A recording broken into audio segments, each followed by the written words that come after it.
Welcome, Peter. Welcome, Christine. Morning, Ray. Great to have Morning, you with everybody. us. Hello, everyone. Great to see you here. And we applaud 23 years. Yay. Really fantastic. Praise God. No, that was us applauding you. Okay, right, thank you. But listen, you haven't asked about our grandchildren.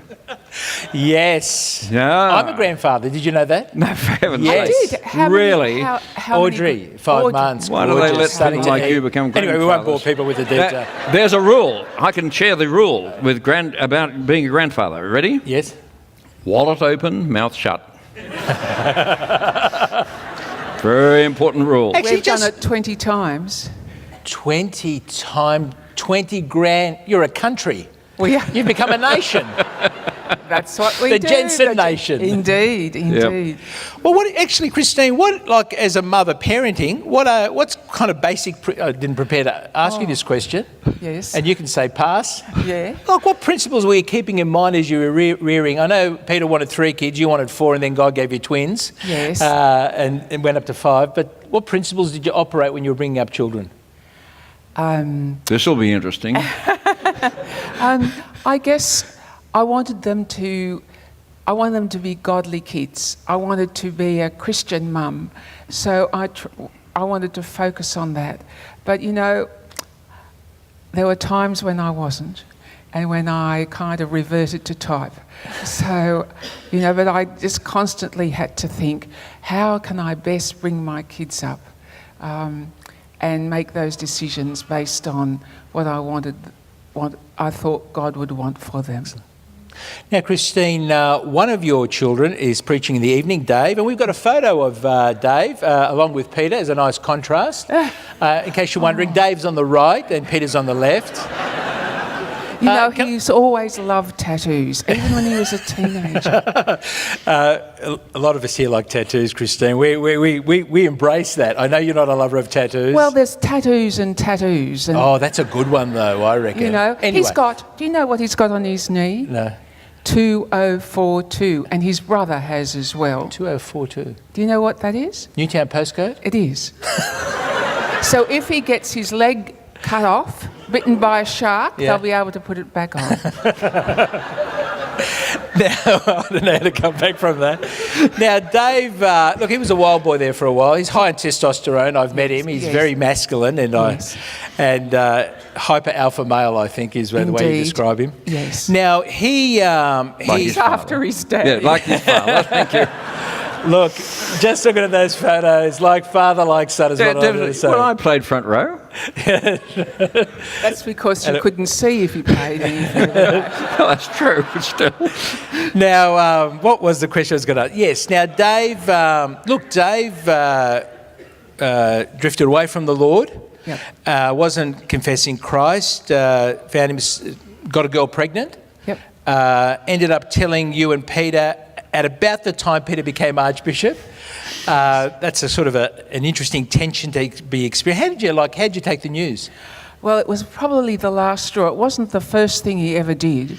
And I just thought, how could he do that? Because I'd asked them, keep your act together, And when this happened, I was really cross.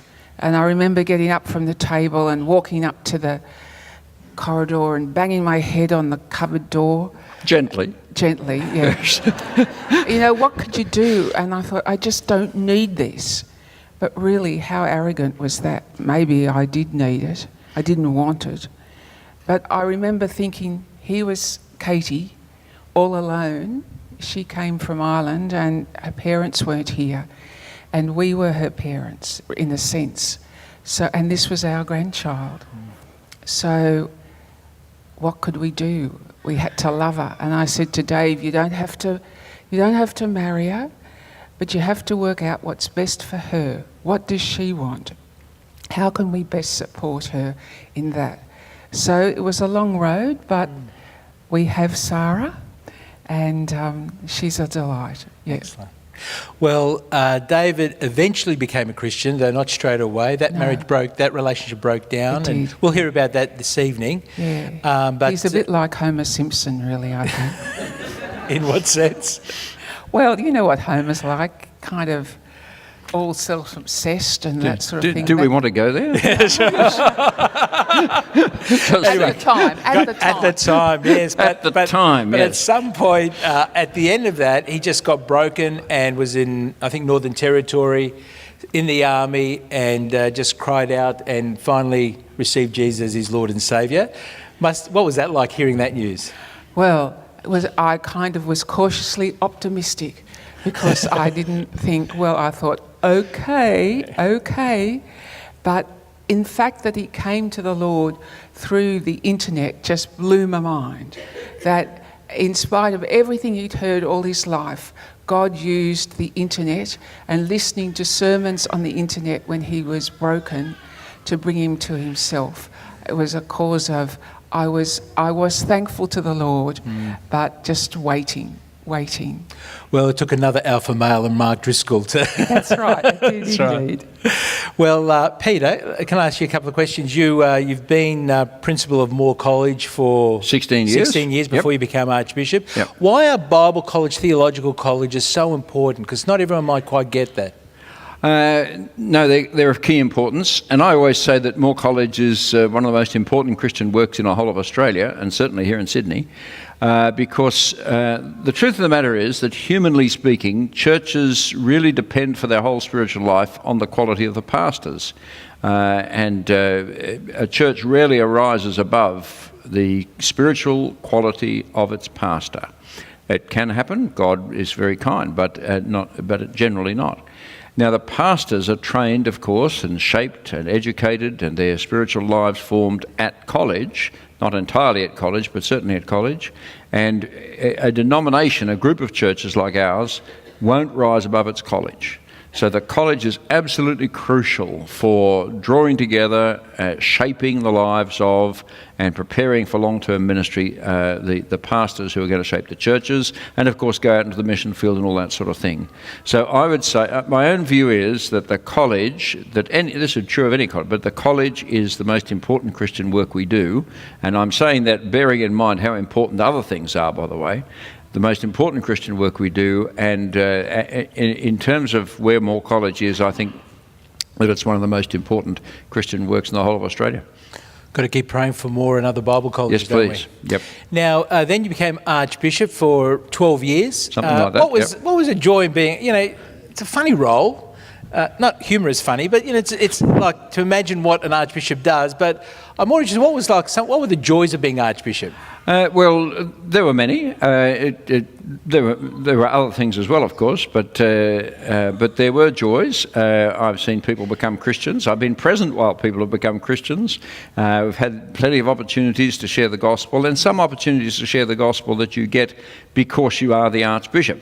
So there are certain people who will come into your orbit as Archbishop that normally you wouldn't ever meet, and to share the gospel with them and to pray with them is pretty important. So I've prayed with leading business people, sports people, leading political people, and all this sort of thing that normally you may not come across. So that's been I don't know about a joy, but it's certainly been something that the Lord has blessed. I suppose the chief joy, however, for me and for Christine, is to go around and meet people like you. Every Sunday, or most Sundays, we'd be off in the local churches, Anglican churches all around Sydney, and I suppose we visited 150 or more in the time, and just to be there on a Sunday morning and to meet people like you and to be encouraged by the brothers and sisters, that really was a great joy for us and continues to be. Now, when you were being interviewed on TV and the radio, you had a little principle that you kept in mind when you answered questions. What was that? It was to see if I could bring in God, Jesus and the Bible, to bring it in verbally, not just in my mind, to bring it in verbally. Would you like to know why? Why was that, Peter? Oh, yes, thank you.